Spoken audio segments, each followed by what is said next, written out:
Cuando señalamos al evangelicalismo de nuestro tiempo, hermanos, no es que le ataquemos con rencor como alguno podría pensar. No es que estamos con un espíritu hostil o beligerante indiscriminadamente para con ellos, para con las demás iglesias protestantes, sino que en realidad, hermanos, la laxitud y decadencia que este evangelicalismo ha ostentado y ha promovido han causado terribles estragos en la iglesia cristiana en general, y por eso lo señalamos. No es que tengamos nada contra otras iglesias u congregaciones de nuestro tiempo, hermanos, y que nos la vivamos nosotros señalándolas o diciendo esto o lo otro de ellos, sino que de verdad, hermanos, de verdad, esa actitud laxa y esa decadencia en las doctrinas, en la escritura y en la fe de la mayoría, hermanos, en el protestantismo de nuestro tiempo, han causado verdaderos y terribles estragos, hermanos, en la iglesia de nuestro tiempo, y todavía no vemos todas sus consecuencias. Y lo peor es que estos estragos de los que hablamos en forma de corrosivos y dañinos conceptos o concepciones de la vida cristiana han alcanzado también aún a iglesias que aún son sanas. No se han detenido en las paredes de sus congregaciones, sino que se han extendido, hermanos, al evangelicalismo, y aún han alcanzado esos conceptos a algunas iglesias que todavía se conservan sanas. Y uno de esos conceptos más dañinos, una de esas concepciones más dañinas, es la concepción de la importancia del reino de Dios y mi involucramiento con Él. Es decir, una de esas concepciones más dañinas que tiene y conserva el evangelicalismo de nuestro tiempo y que aún promueve y que se ha extendido a tal grado que incluso ha alcanzado iglesias sanas, es el concepto de la importancia que tenga el reino de Dios y mi involucramiento en él. En otras palabras, el concepto de la vida cristiana. El concepto que nos ha transmitido el evangelicalismo de nuestro tiempo sobre el reino de Dios es en tres aspectos o en tres conceptos equivocados que queremos denunciarlo el día de hoy, por ejemplo.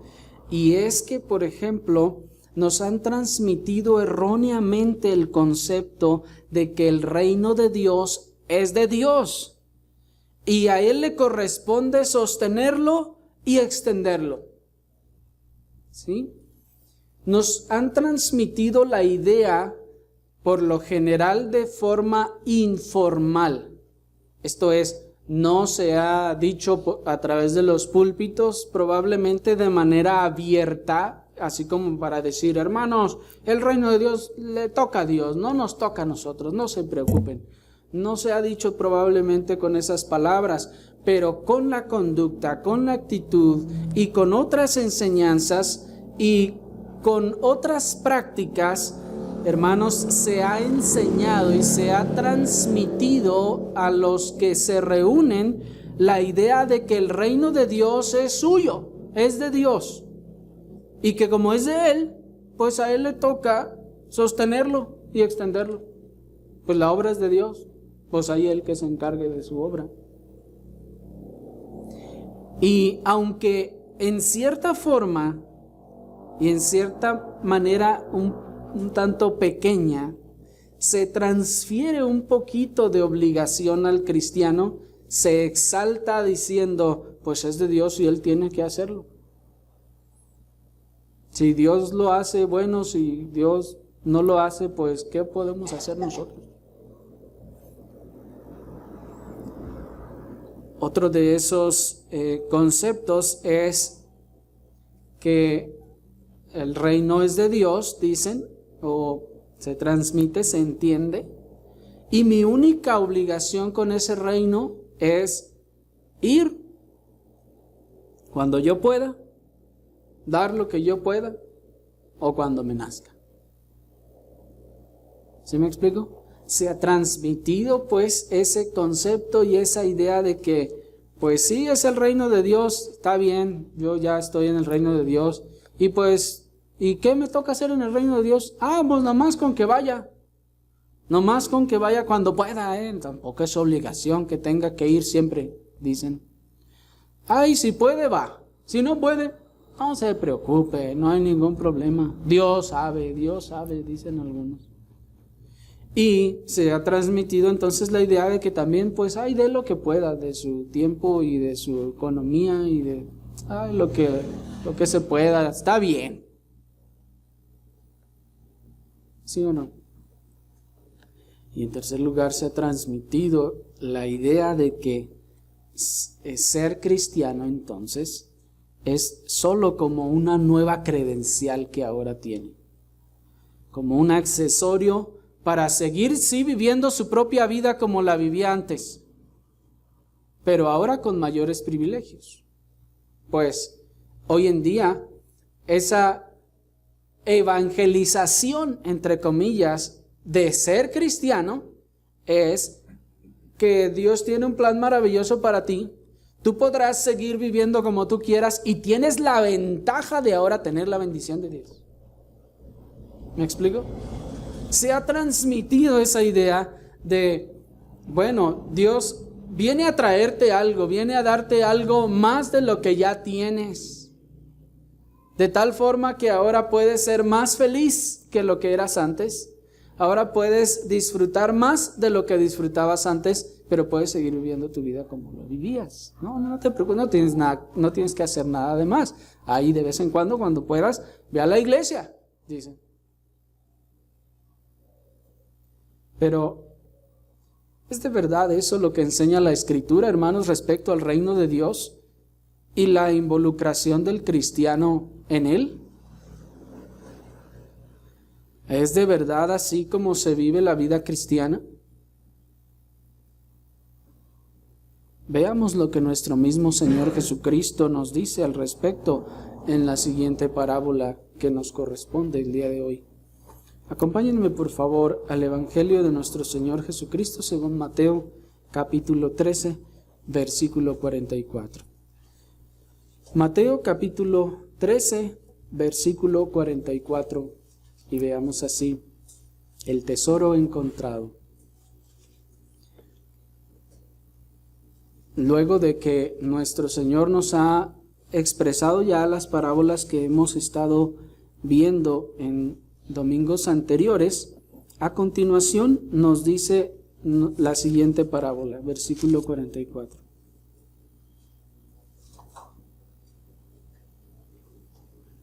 Además, el reino de los cielos es semejante a un tesoro escondido en un campo, el cual un hombre halla y lo esconde de nuevo, y gozoso por ello va y vende todo lo que tiene y compra aquel campo.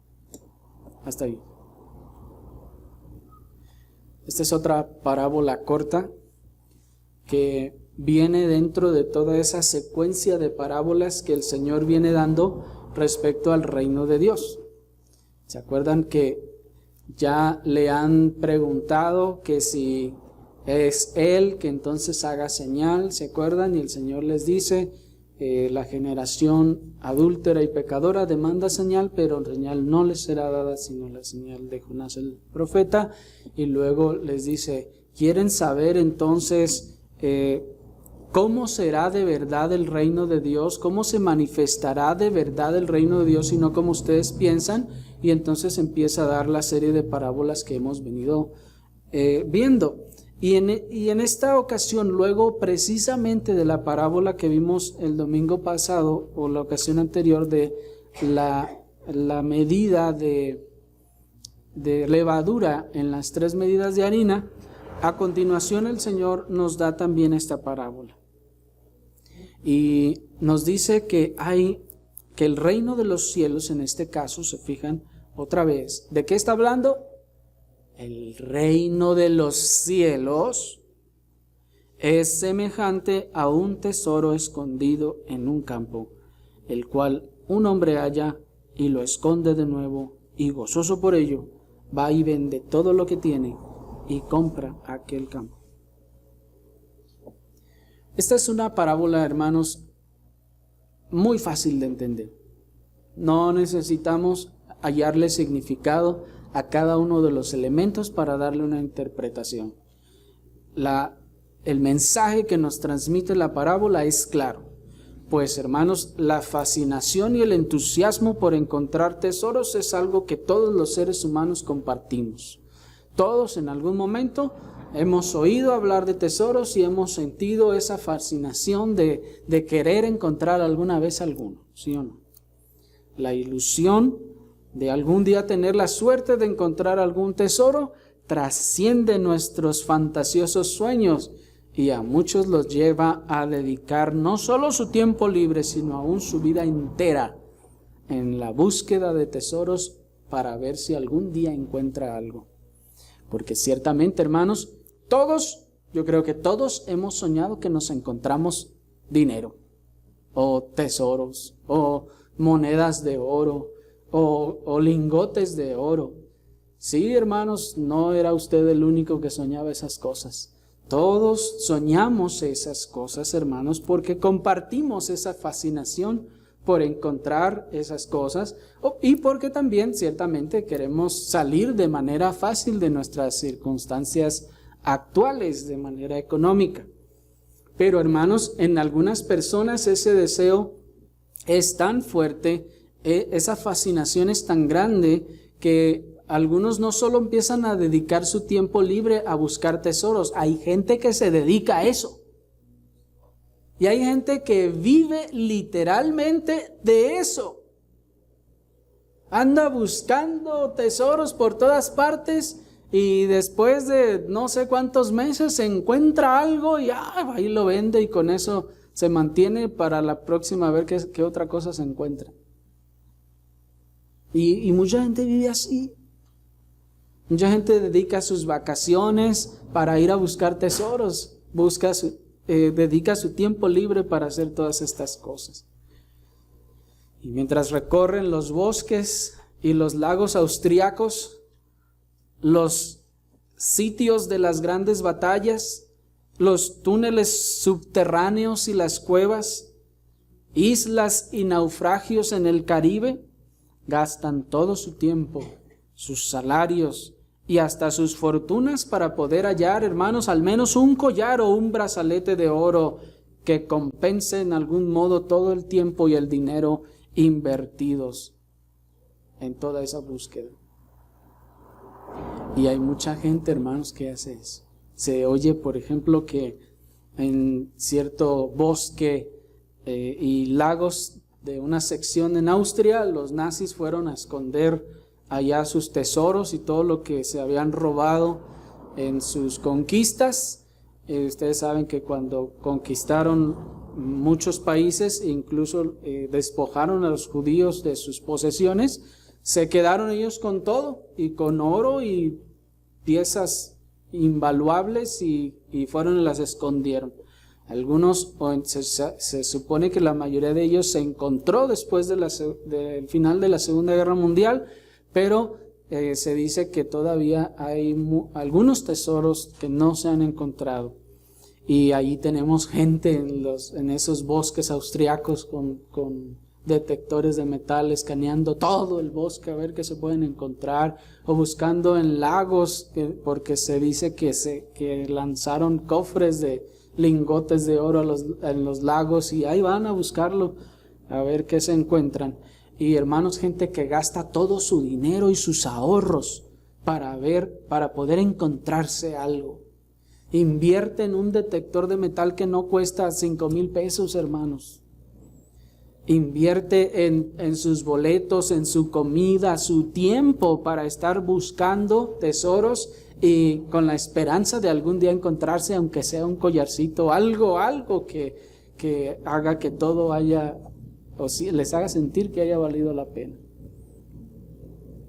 Pero si aún incluso a nosotros nos dijeran con toda certeza sobre la ubicación de un gran tesoro, ¿no estaríamos dispuestos a poner nuestros ahorros o a vender algunas de nuestras posesiones para ir allá a sacarlo?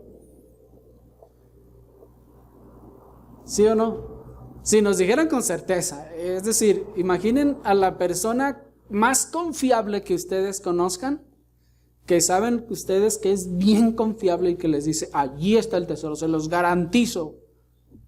Es más, yo voy. ¿No estarían dispuestos a hacer la inversión? ¿Tomaríamos de nuestros ahorros, sí o no? E iríamos, hasta venderíamos la tele o hasta el gato para fin de ir y buscar ese tesoro y encontrarlo. ¿Sí o no? Y si nos dijeran que es todo el tesoro de Moctezuma que sacaron del palacio de Axayácatl y todo el oro de Cuauhtémoc juntos, hermanos, iríamos rápidamente. ¿Sí o no? Todos compartimos esa fascinación. Veamos pues cómo estaríamos dispuestos, hermanos, a hacer grandes esfuerzos para conseguir aquello que consideramos de gran valor y para nuestro futuro beneficio. Estaríamos dispuestos a hacerlo porque decimos, no, pues, ¿cuánto voy a invertir de mi tele, de mis ahorros, no? Y si hallo lingotes de oro, no, hombre, eso es muchísimo más, vale la pena. ¿Me explico? Hacemos un balance y una comparación y decimos, sí, lo vale. Pues ciertamente no cambiaríamos centenarios de oro por monedas de 10 pesos, pero sí lo haríamos al revés. Si alguien, por la razón que ustedes quieran, nos dijera, te doy mis 5 centenarios de oro por 5 monedas de 10 pesos, ¿se lo daban? Sin pensarlo, ¿no es así? Así de preciado nos dice la parábola, hermanos, que es el reino de Dios y la salvación para el verdadero creyente. Como un tesoro escondido, por el cual dice que estaríamos dispuestos a darlo todo. Este hombre dice que encontró el tesoro en ese campo y el campo no era de él. Entonces lo encuentra y dice, oh, y lo vuelve a esconder. Y entonces se va y vende todo lo que tiene para comprar ese terreno. No vamos a detenernos a observar si es honesta la conducta de este hombre, pero lo que el Señor está tratando de mostrarnos es lo que haría de manera fáctica el hombre al encontrarse en una situación así. Al encontrarse con un tesoro así, sería capaz de ir y vender todo lo que tiene para comprar ese campo y quedarse así con el tesoro, ¿sí o no? Pues la Escritura nos dice, hermanos, que así de preciado es el reino de Dios y la salvación para el verdadero creyente, que, dominado por esa nueva perspectiva, está dispuesto a darlo todo por causa de su Señor y el reino de su Señor. Sí, hermanos, qué cosa tan interesante. El cristiano verdadero valora tanto el reino de Dios que está dispuesto a dejarlo todo, que está dispuesto a vender todo, está dispuesto a perder todas sus posesiones por ese reino. Y hermanos, ¿dónde vemos manifestado el reino de Dios aquí en la tierra? ¿En las nubes? ¿Es acaso el reino de Dios algo intangible, así como una nube que pues por ahí anda? Yo soy parte de cómo nos conectamos, tal vez por Wi-Fi o no sé cómo, pero pues quién sabe dónde ande cada quien. No, hermanos, el reino de Dios tiene una manifestación tangible y es la iglesia. De tal manera, entonces, que el creyente, hermanos, cuando ha encontrado ese gran tesoro, es invadido, es dominado por una nueva perspectiva de valoración del reino de Dios, de la iglesia, de la salvación misma, de tal forma que por esa razón el creyente puede ser estafado, le pueden quitar todo lo que tiene por ser cristiano. ¿Y qué hace el creyente? El creyente valora más el reino de Dios que las cosas materiales. Así como este hombre dio más valor al tesoro que encontró que a todo lo que poseía, así los cristianos verdaderos dan más valor al reino de Dios, a la iglesia, a la vida en el reino de Dios, a la vida cristiana, que todas sus posesiones. Qué cosa tan interesante. El que de verdad ha encontrado la salvación genuina en Cristo está dispuesto a dar cada una de sus posesiones y aún darse a sí mismo por amor de su amado Salvador.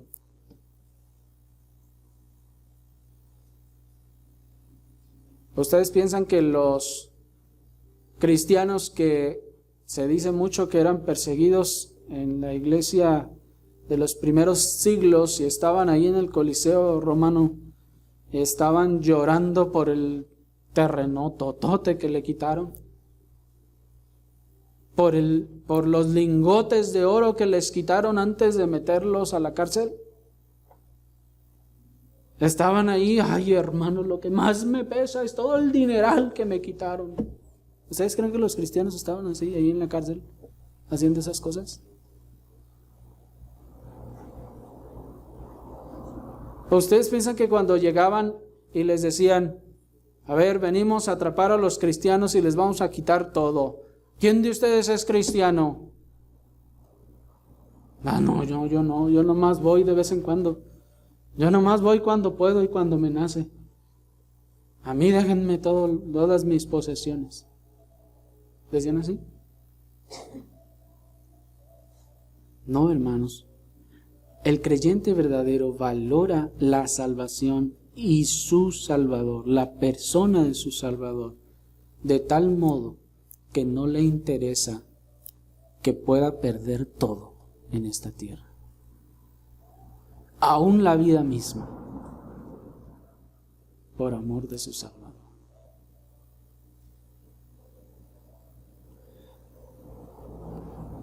Pero el menosprecio al reino de Dios que muchos llamados cristianos tienen es asombrosamente opuesto, hermanos, a la enseñanza de esta parábola. Puesto que se da, hermanos, al reino de Dios, a la iglesia, a las cosas de Dios, una importancia secundaria o terciaria o cuando pueda y me sobre el tiempo.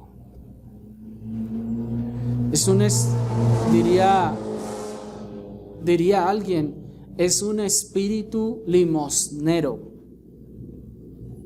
el que aprendimos a dar para el reino de Dios.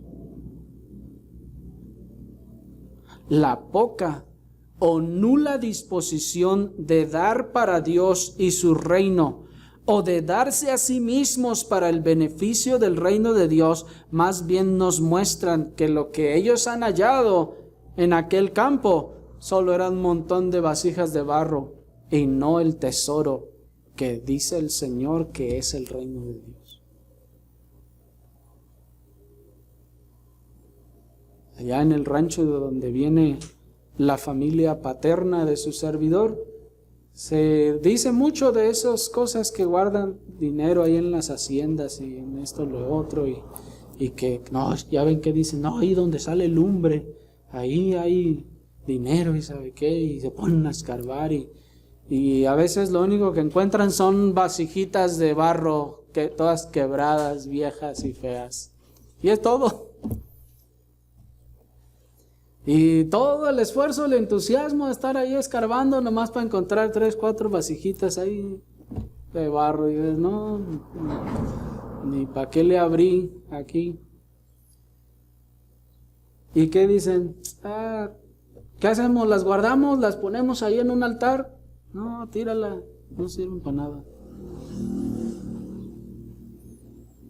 Y parece, hermanos, que es eso lo que ha encontrado el que se llama cristiano hoy en día en el evangelicalismo de nuestro tiempo. Cuando ha llegado a la iglesia, cuando ha llegado al reino de Dios, pues para él no es importante, para él no es primordial, no ocupa el lugar de importancia,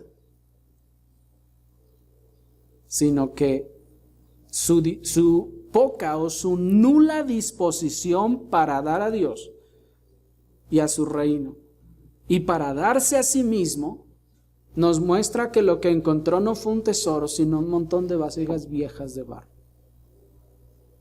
porque no las valoran, no le parece que sea importante.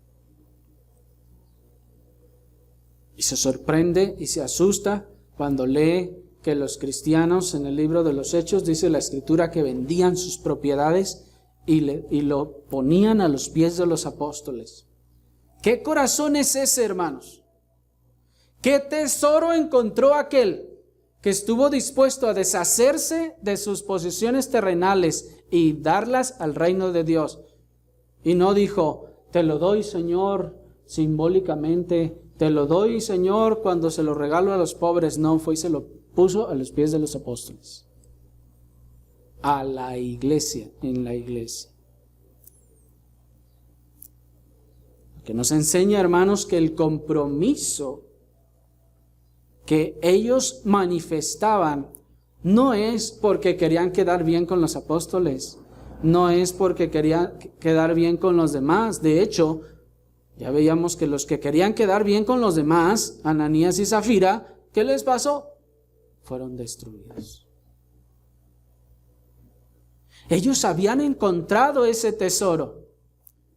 Y si para tener ese tesoro, para mantenerlo y hacerlo suyo y no dejarlo ir, tenían que deshacerse de todas sus posesiones terrenales, lo iban a hacer.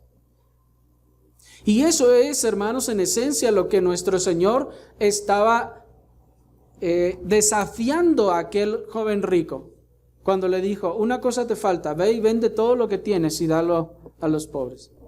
Le está diciendo, si de verdad eres cristiano, si de verdad eres creyente y dices que amas y sirves al Señor, si de verdad has encontrado ese preciado tesoro de la salvación, a ver, ¿te animarías a vender todo lo que tienes y no recibir nada?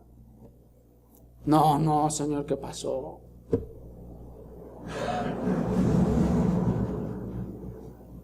Entonces no has encontrado ese tesoro. Si te pesa dar al Señor, al reino de Dios, a la iglesia, tú no has encontrado ese tesoro.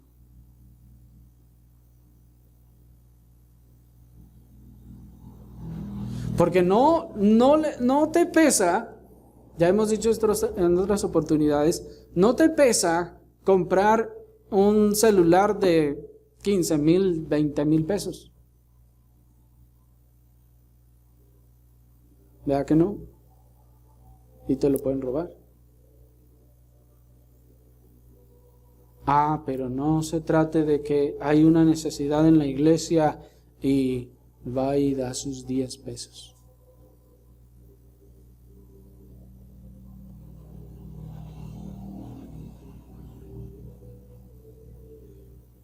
Mientras el creyente verdadero no escatima en tiempo, dinero y esfuerzos para ser más que para ser prudente, al que no está dispuesto a dar ni su tiempo ni su beneficio al reino de Dios, es porque ese magnífico tesoro aún está escondido para él.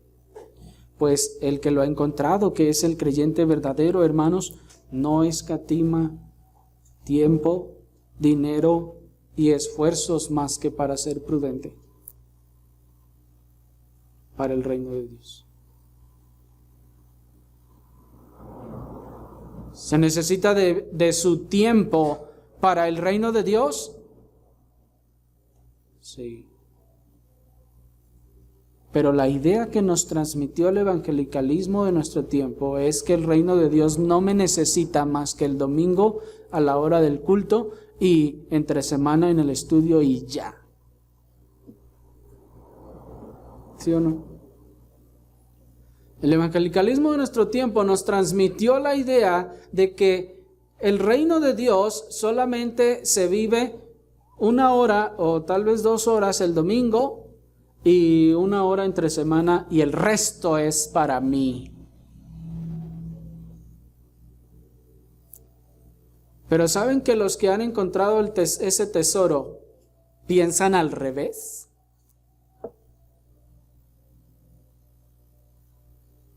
Y los que no piensan así es que no han encontrado nada. Y ese tesoro sigue escondido a su vista. ¿No les parece que la iglesia valga tanto mi tiempo? ¿No les parece que las cosas de Dios valga tanto mi esfuerzo? Y mucho menos mi dinero.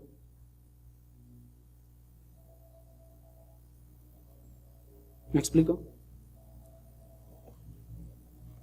El que vive ajeno al reino de Dios pensando, es el reino de Dios, no mío.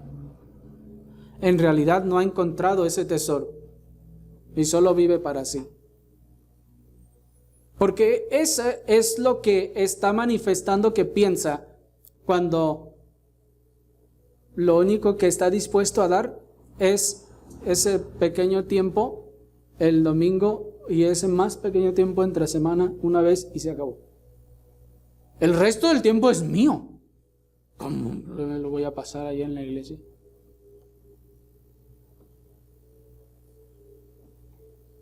¿Qué está haciendo? Está viviendo para usted mismo.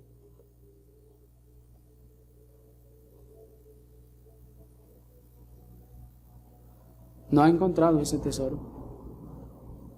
Usted ve un campo ahí todo feo y dice, ¿y eso qué? ¿A poco por eso tengo que dar tiempo y dinero y esfuerzo? No, hombre, no lo vale. Así piensa el que no conoce verdaderamente al Señor del reino de Dios y de la iglesia. Siempre acomoda en su vida y en sus planes todas las cosas terrenales. Voy a hacer esto, voy a hacer esto, y tocaba ir a la iglesia. Bueno, pues ahí para la otra. ¿Ha encontrado ese tesoro? No lo ha encontrado. Está escondido para él. El campo es un vil campo. Imaginen, hermanos, el hombre encontró el tesoro y lo escondió. ¿Y cuántos habrán pasado también por allí? Y volteaban y veían ese campo y decían, campo tan feo, ¿quién lo va a querer? ¿Cuántos pasaron y vieron ese campo y dijeron, pero nomás ese sonso que ahí anda queriendo comprar ese campo feo, bien nomás, y vendió todo para comprar ese campo feo? Qué sonso este señor. ¿Sí o no? Así lo verá el incrédulo y dirá, ¿y no más esos cristianos? ¿Y cuántos dicen que dan para la iglesia? ¿Y cuántos dicen que pasan ahí en la iglesia? ¿Y cuántos dicen que trabajan para ahí? No, hombre, los tienen esclavizados. No, eso sí es ser fanático. ¿Eso es ser fanático? No ha visto el tesoro. Solo ve un campo feo. Por eso piensa que es ser fanático estar ahí en ese campo y querer comprar ese campo. Porque no ha visto el tesoro.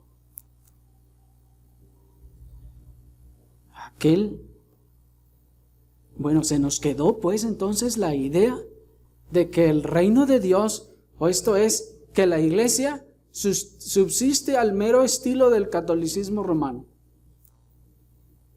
¿Cómo? Como nos enseñaron allá. Nosotros nos encargamos de todo lo que tenga que ver con la iglesia. Tú nomás ven a misa una vez por semana, cumple, trae tu limosna y ve y vive tu vida como se te dé tu regalada gana.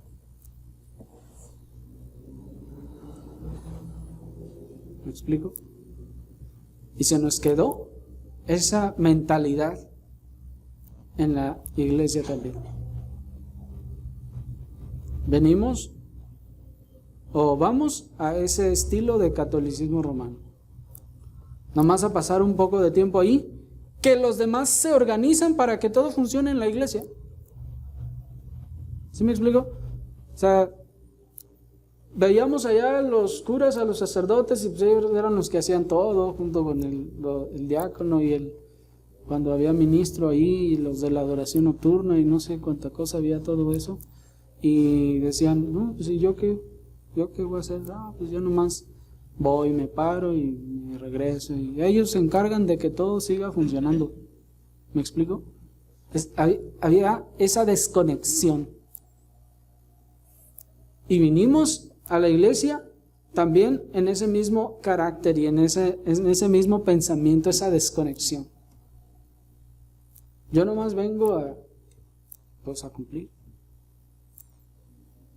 Nomás a que se cumpla mi tiempo, como si fuera mi servicio social o mis prácticas. Yo nomás vengo a cumplir. Cuando se acabe, salgo disparado y me voy.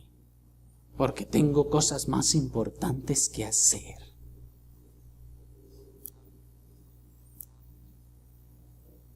¿Se dan cuenta qué terrible es eso? ¿Qué es más importante que ese tesoro? Todo lo que usted pone encima.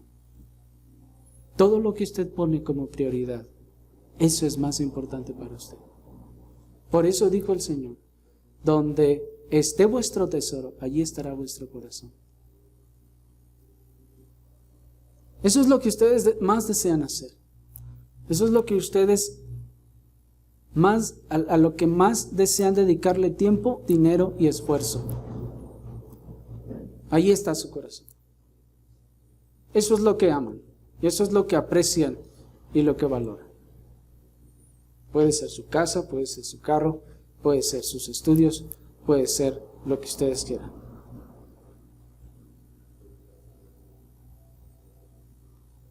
Pero si hay otra cosa que no sea el reino de Dios, ustedes no han encontrado ese tesoro. Aquel que ha visto toda su inmensa maldad borrada por la sangre de Cristo el Salvador, y siendo tan inmundo e indigno, ha sido recibido a misericordia, ya no puede seguir viviendo para sí mismo. Ya no puede seguir viviendo su vida para sí mismo. ¿Para qué nos compró el Señor? ¿Para que sigamos nuestra vida viviéndola como nosotros queramos? ¿Para que sigamos viviendo en esta tierra como si fuera lo único que tenemos y lo que nos queda? ¿Para que sigamos poniendo todo nuestro empeño y nuestro entusiasmo, hermanos, en todas las cosas de esta tierra y lo que nos sobra, ahora sí a Dios?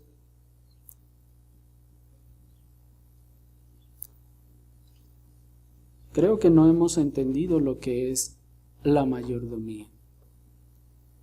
Que como se nos dijo el domingo pasado o el fin de semana pasado, somos mayordomos de algo que no es nuestro. Somos mayordomos de algo que no es nuestro. Su vida no es suya. Su dinero no es suyo. Sus posesiones no son suyas. Su tiempo no es suyo. todo eso es de Dios. Pero hemos sido malos administradores, porque de ese 100% nosotros tomamos el 90% para nosotros y nos vamos y nos escondemos y nos lo gastamos y venimos por el otro 90%. ¿Sí me explico?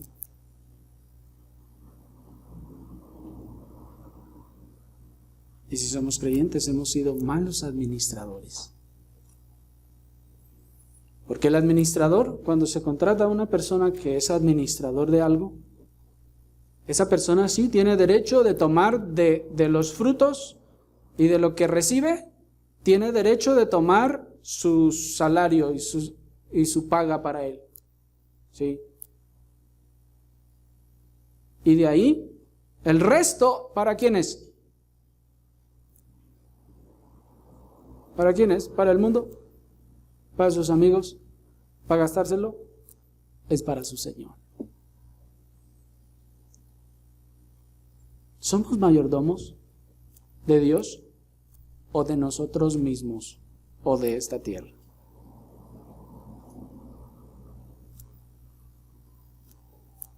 Esa mentalidad mundana de la religión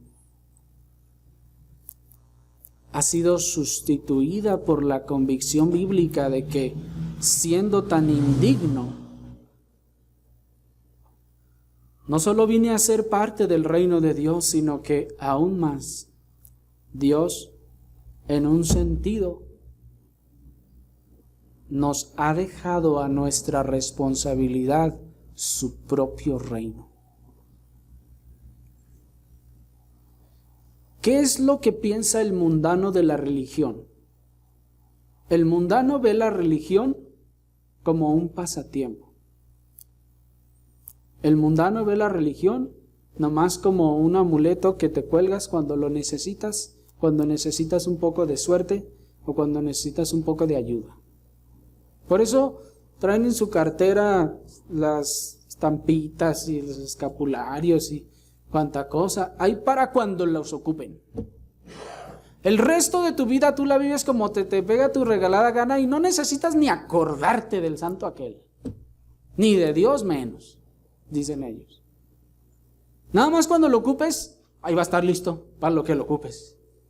Ese es el concepto de religión que tienen en el mundo.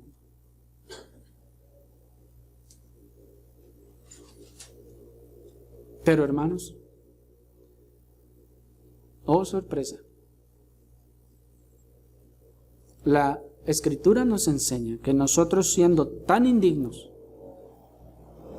siendo tan miserables, Dios no solo nos ha traído a ser parte de su reino, sino que en cierta forma nos ha dejado sobre nuestros hombros la responsabilidad del avance y la preservación de su propio reino.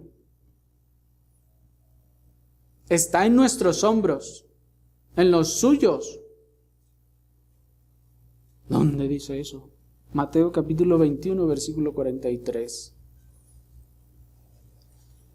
Mateo capítulo 21, versículo 43 nos dice: por tanto os digo que el reino de Dios será quitado de vosotros y será dado a gente que produzca los frutos de él.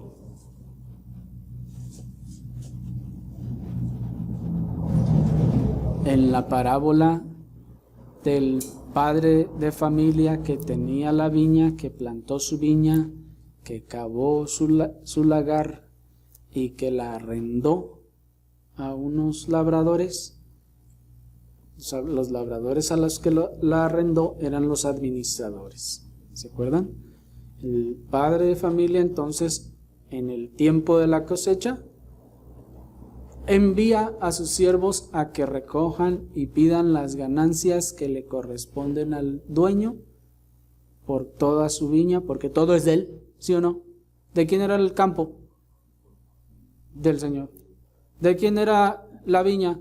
Del Señor. ¿De quién era el lagar? Del Señor. ¿De quién eran las semillas? Del Señor. ¿De quién entonces es el fruto? Del Señor. Y ahora aplíquelo a su vida. ¿De quién es la vida suya? Del Señor. ¿De quién es el tiempo suyo? Del Señor. ¿De quién es la salud suya? Del Señor. ¿De quién es el dinero suyo? Del Señor. Y dice la Escritura que el Señor manda a sus siervos a su tiempo.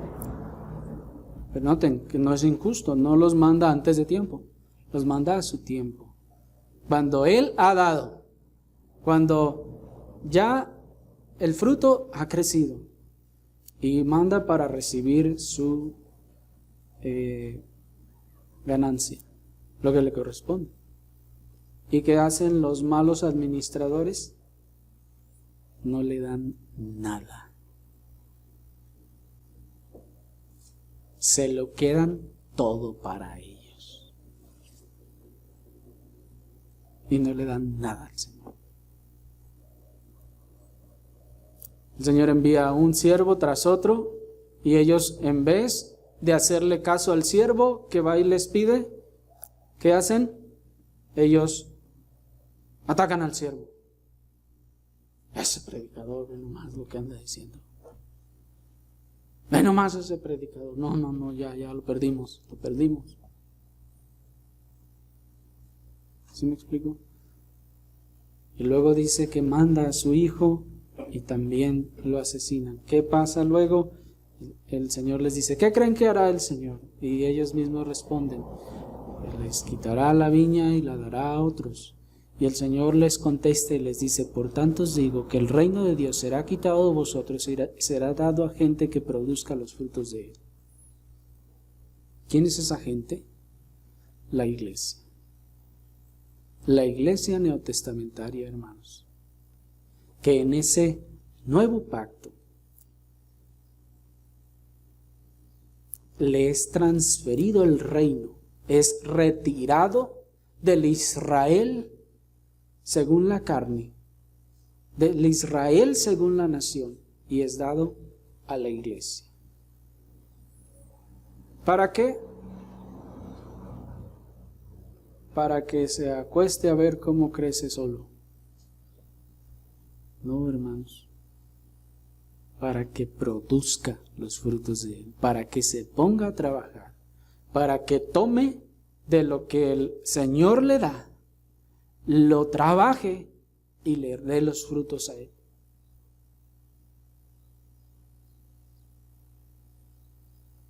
Los trabajadores de la viña del Señor no son exclusivamente los pastores o los diáconos, sino cada uno de aquellos que por la gracia de Dios encontraron ese valiosísimo tesoro de la salvación en Cristo y van y dan todo lo que tienen para honrar y servir a su Señor en su viña, en su reino.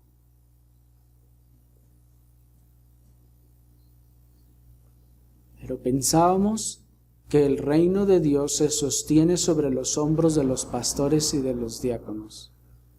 Y eso no es así, hermanos. El reino de Dios es dado a todo creyente. Todo creyente que es incluido en ese reino de Dios viene a ser columna para sustento o sostenimiento de ese reino, para edificarlo y para que avance. ¿No nos dice el apóstol Pablo en otra ocasión que nos edifiquemos los unos a los otros? ¿A cargo de quién está la edificación entonces del reino de Dios? La construcción del reino de Dios, la extensión del reino de Dios, de todos nosotros. Y nuestra meta principal, nuestro objetivo principal en esta vida, hermanos, debe ser el reino de Dios y su gloria.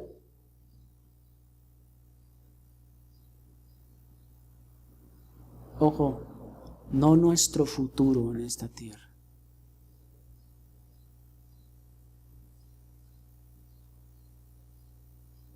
Se oye fuerte. Pero hermanos, ¿no somos comprados por precio? ¿No le pertenecemos a Él? ¿No es suya nuestra vida?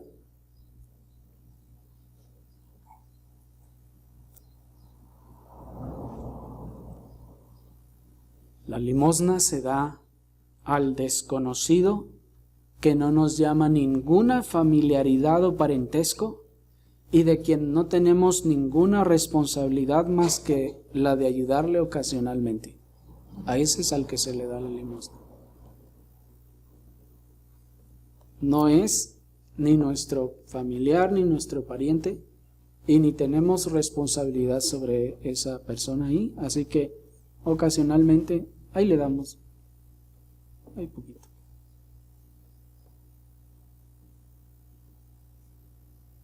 ¿Por qué? Porque ni nos llama, no es nada de nosotros.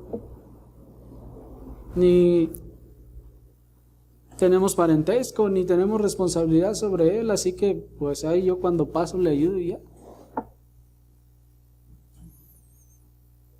Pero qué desafortunado es que ese es el espíritu y el estilo de vida o la forma de cristianismo que se vive hoy en día.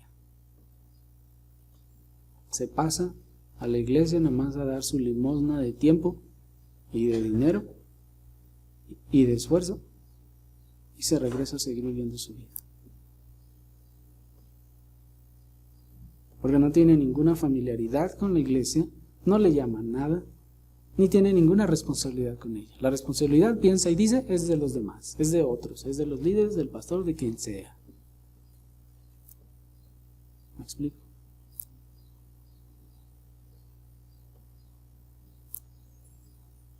¿No estará usted limosneando su tiempo para el Señor?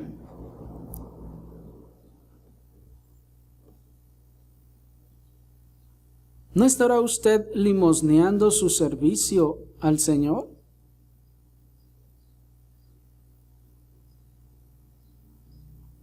¿No estará usted limosneando su economía o sus bienes al Señor?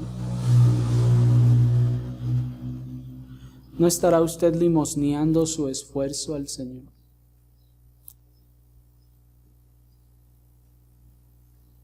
Escuchen, hermanos, los ojos, la mente y las emociones del hombre de la parábola estaban absortos únicamente, abocados en un fin. ¿Cuál era ese fin? Tener y disfrutar aquel magnífico tesoro que por fortuna encontró, o que por fortuna lo encontró a él. Luego que lo escondió, seguro no iba pensando en ninguna otra cosa. Toda su mente, sus ojos, sus emociones de este hombre estaban abocados únicamente a un fin: poder tener y disfrutar aquel magnífico tesoro. No pensaba en otra cosa.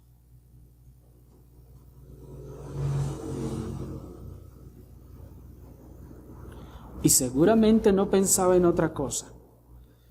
El tiempo le parecía largo para poder vender todas sus posesiones. Seguramente le angustiaba el pensamiento de que alguien más lo comprara antes que él. ¿Se imaginan si ustedes estuvieran en esa situación? Han escondido el tesoro y van rápido y quieren vender todo lo que pueden lo más rápido posible para poder comprar ese terreno antes de que alguien más pase por ahí y lo vea. ¿Sí o no? Y todas sus emociones y sus pensamientos estaban enfocados en eso. Probablemente le parecía largo el tiempo que iba a pasar antes de que pudiera vender todo para poder tener eso que quería, el reino de Dios. Así el creyente verdadero está absorto en el reino de Dios y la vida espiritual suya y la de su familia.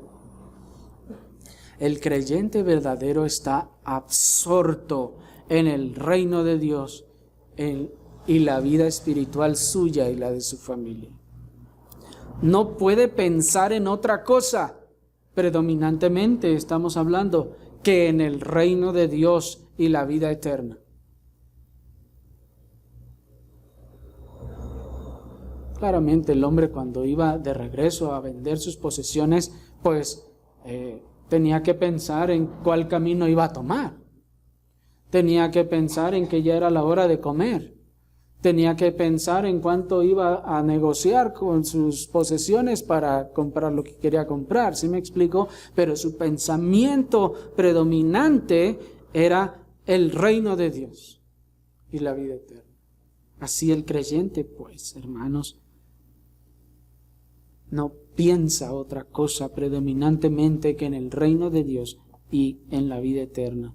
Podrá estar en su trabajo, pero está pensando en la ley de Dios. Podrá estar en su trabajo, pero está pensando en la palabra de Dios y cómo puede ser más santo y servicial para el Señor.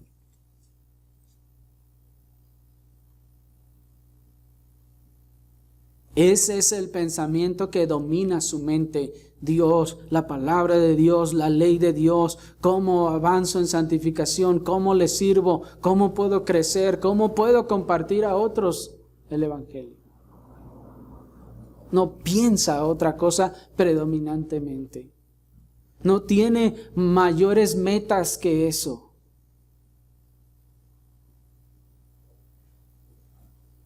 Podrá estar haciendo sus quehaceres o en el transporte o en alguna diligencia, pero está anhelando la casa de Dios y los atrios de su Señor, de tal forma que busca cómo estar exponiéndose a la predicación de su palabra, pues tiene hambre y sed de justicia.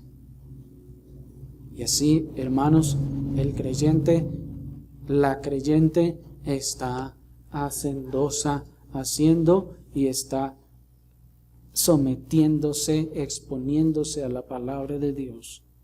Podrá estar en una diligencia, en un mandado, decimos nosotros, pero está anhelando la casa de Dios.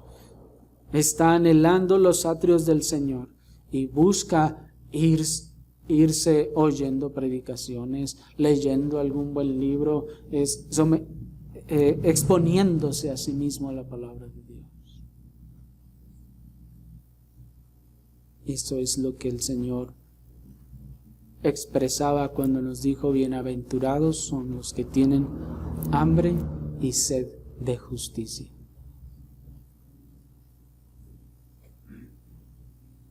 Pero el que ni se acuerda de Dios, más que cuando ya se está llegando la hora para irnos,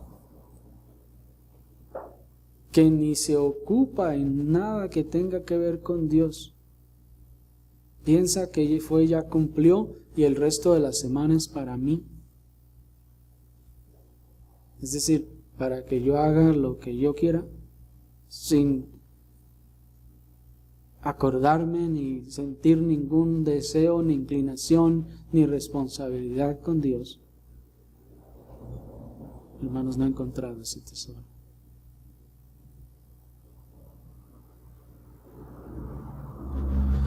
Mientras el que solo se engaña a sí mismo, el que parece que solo encontró vasijas viejas de barro y rotas y vacías en aquel campo, no solo regatea el precio, sino que aún más no está dispuesto a dar más que lo que ofrece por aquello que considera un terreno yermo y feo.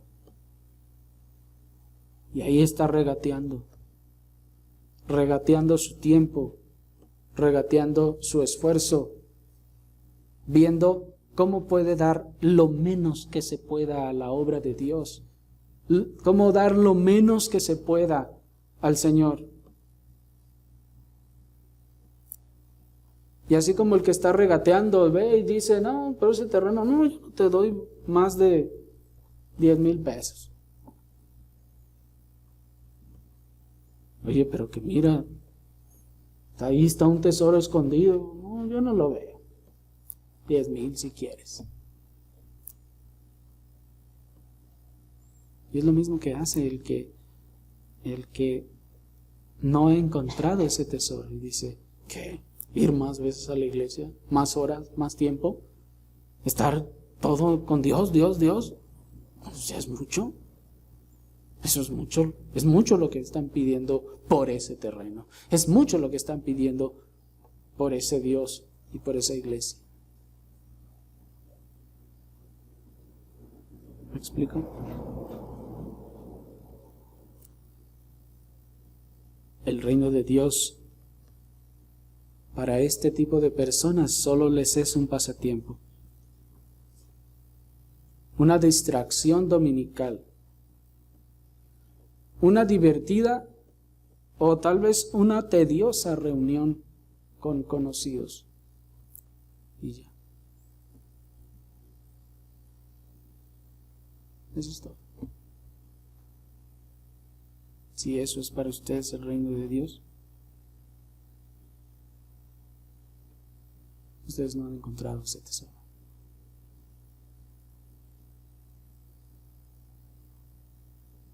Amigo, ¿has hallado tú ese invaluable tesoro? ¿Has hallado verdaderamente a Cristo?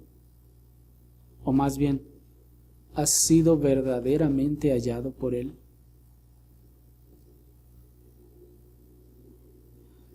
Si Cristo te pidiera tu vida, ¿se la darías? ¿Que te la quitaran en este instante? ¿Se la darías? Si Cristo te pidiera tu carro, ¿se lo darías?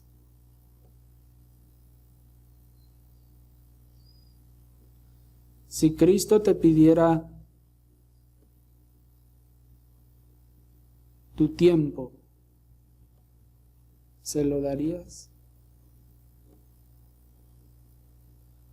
Si Cristo te pidiera cada día de tu vida,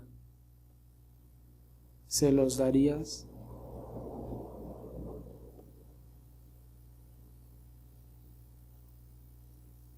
Que el Señor tenga misericordia de nosotros, nos abra los ojos, nos conceda ver, descubrir ese valiosísimo tesoro, el reino de Dios. Oremos al Señor.